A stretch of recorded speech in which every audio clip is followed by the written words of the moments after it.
নমস্কার বন্ধুরা, movies kitchen and ব্লগসে সবাইকে স্বাগত। আশা করি তোমরা সবাই ভালো আছো, আমিও ভালো আছি। আবারও আরেকটি নতুন রান্নার রেসিপি নিয়ে চলে এসেছি, সেটা হলো ইলিশ মাছ। আজকে ইলিশ মাছটা রান্না করে দেখাবো গাঁটি কচু আর আলু দিয়ে। তোমরা খেয়েছো কি না অবশ্যই আমাকে কমেন্ট করে জানাবে।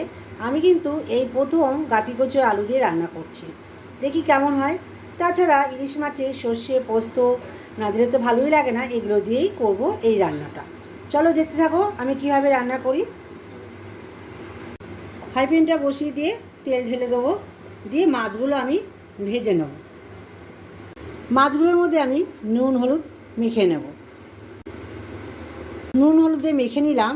আর আমি এই মাথাগুলো রেখে দেব, কালকে একটা কোনো নিরামিষ তরকারি করলে এই মাছের মাথাগুলো দিয়ে নেব। কচু আলুর যে তরকারির মধ্যে মাছের মাথাটা ঠিক ভালো লাগবে না, সেই জন্য আমি দেবো না, কিন্তু আমি ভেজে রেখে দেবো। কালকে একটা কোনো একটা তরকারি করলে বা কিছু করলে দিয়ে নেব, সেটাও আমি আর কি তোমাদের সাথে শেয়ার করে নেব।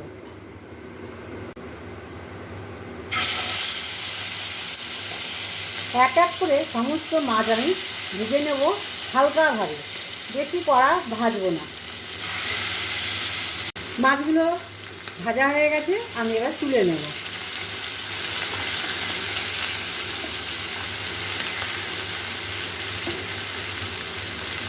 এই তেলের মধ্যেই কালো জিরে ফোড়ন দিয়ে নেব।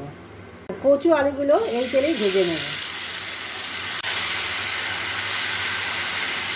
ভালো করে একটু ভেজে নেব। কচুগুলো খুব ভালো একটু ভাজলেই একদম গলে যায়, সেই জন্য বেশি জল দিতে লাগবে না। আর এই কচু কালো কচু, সাদা কচুগুলো খুব একটা সিদ্ধ হতে চায় না, সেজন্য কচুগুলো একটু মাটি মাটি দেখে কালারে নিয়ে এসেছি। এবার আমি একটু হালকা আঁচ কমিয়ে কমিয়ে ভেজে নেব।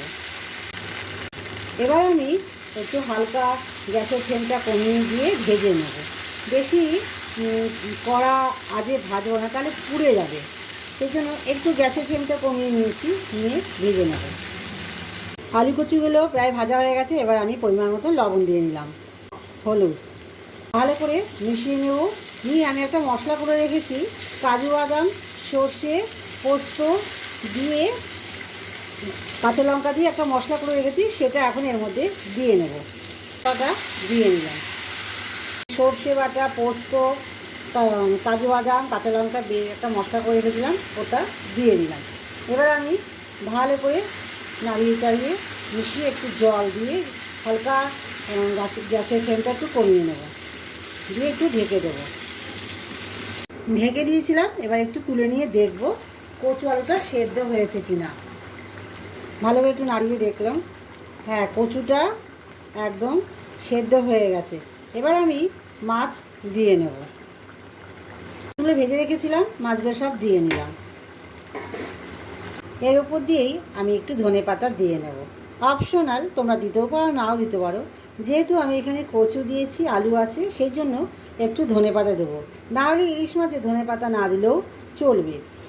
তো যাই হোক, আমার এই রান্নাগুলো যদি তোমাদের ভালো লেগে থাকে অবশ্যই লাইক কমেন্ট শেয়ার আর সাবস্ক্রাইব করে দিও, আর পাশে থাকা বেল আইকনটিকে অল করে দিও। চলো বন্ধুরা, আজকে এই পর্যন্ত। সবাই ভালো থেকো, সুস্থ থেকো। আগামীকাল আবার দেখা হবে নতুন আরেকটা রান্নার ভিডিও নিয়ে। আজকে এই পর্যন্ত, টাটা।